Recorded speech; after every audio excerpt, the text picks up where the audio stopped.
Saya melihat bahawa identiti nasional ini suatu susuk tubuh yang perlu kita besarkan dan kita gambarkan kepada dunia bahawa itulah dia susuk tubuh sebuah lahir daripada sebuah negara yang namanya Malaysia.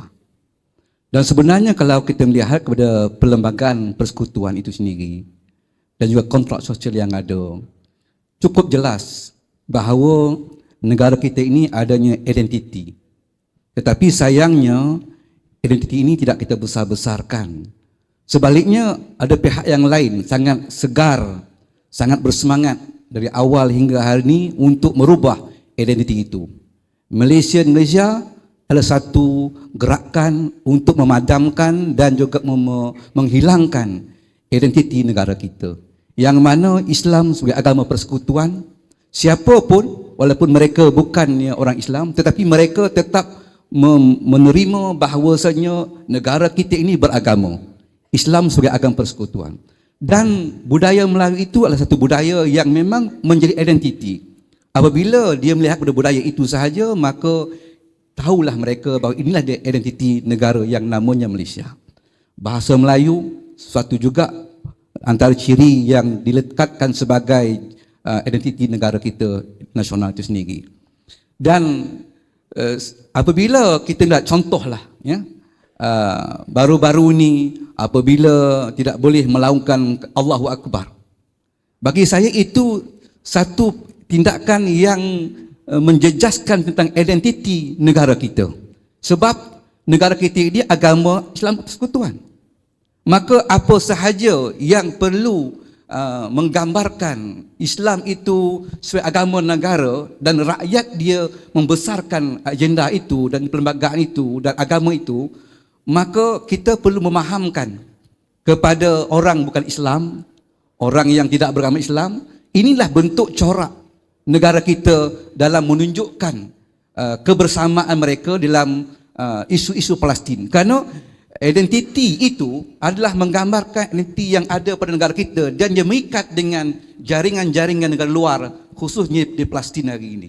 Bermakna apa isu yang berlaku di Palestin, itu isu kita bersama. Itu kita mengatakan bahawasanya dalam usaha negara kita dan dunia juga bercakap tentang bantuan kemanusiaan, naratif itu perlu dibesarkan lagi. Malaysia perlu bercakap tentang pembebasan Palestin.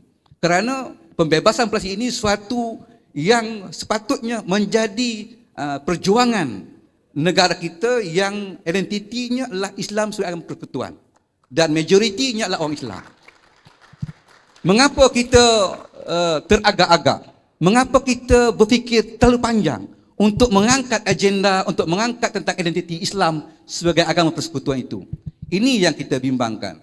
Jadi oleh itu saya merasakan apabila kerajaan ataupun pemimpin-pemimpin tidak mahu membawa identiti nasional itu sebagai identiti yang dikenali oleh dunia, maka inilah dia cuba untuk menyamakan ataupun untuk menyamaratakan kita ni rakyat yang berbilang kaum yang sama. Tapi akhirnya kita bimbang. Kalau kita tidak memperjuangkan identiti nasional ini yang bertarafkan pada Islam agama persekutuan, adat budaya ketimuran kita, orang Melayu, bahasa kita bahasa Melayu, maka akhirnya kita akan hilang. Kita telah pun merdeka lebih 60 tahun. Perlembagaan persekutuan kita masih lagi menjadikan bahasa Inggeris sebagai bahasa authority dalam memutuskan kekhilafan dalam undang-undang itu. Mengapa kita tidak angkat identiti kita bahasa Melayu itu sebagai bahasa perundangan dalam perlembagaan? Maka bahasa Melayu lah yang akan memutuskan perkhilafan itu. Berlaku khilaf perselisihan pendapat dalam undang-undang perlembagaan persekutuan itu, maka ia akan merujuk di mana bahasa itu timbul. Bahasa Melayu timbul di negara kita. Maka negara kita mentafsirkan perlembagaan kekhilafan itu.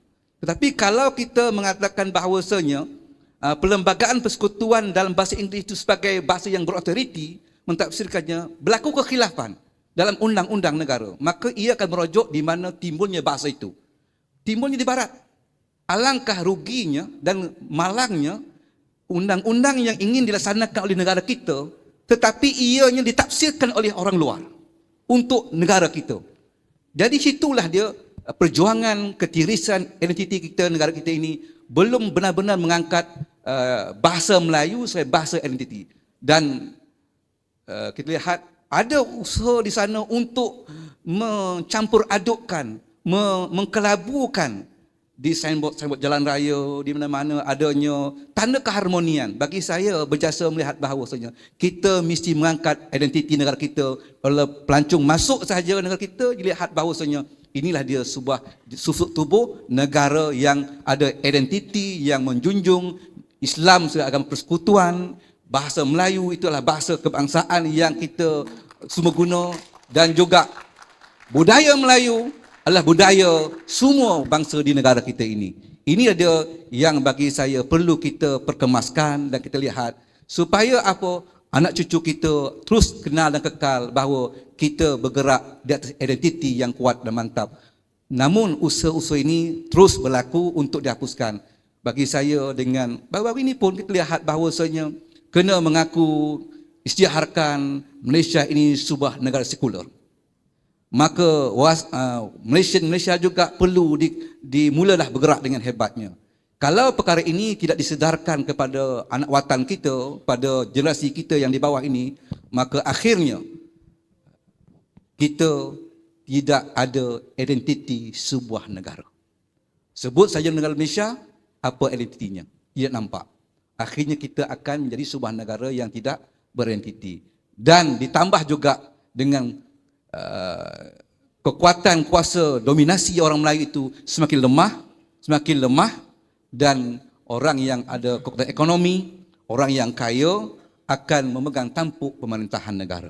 Dan akhirnya perlembagaan persekutuan ada, tetapi ianya tidak dirujuk dan tidak diterjemahkan dalam dasar-dasar negara. Ini kerugian pada negara kita. Inilah dia yang ingin kita sama-sama perjuangkan, yang ada termasuk ke dalam impian nasional di negara kita ini, insya-Allah.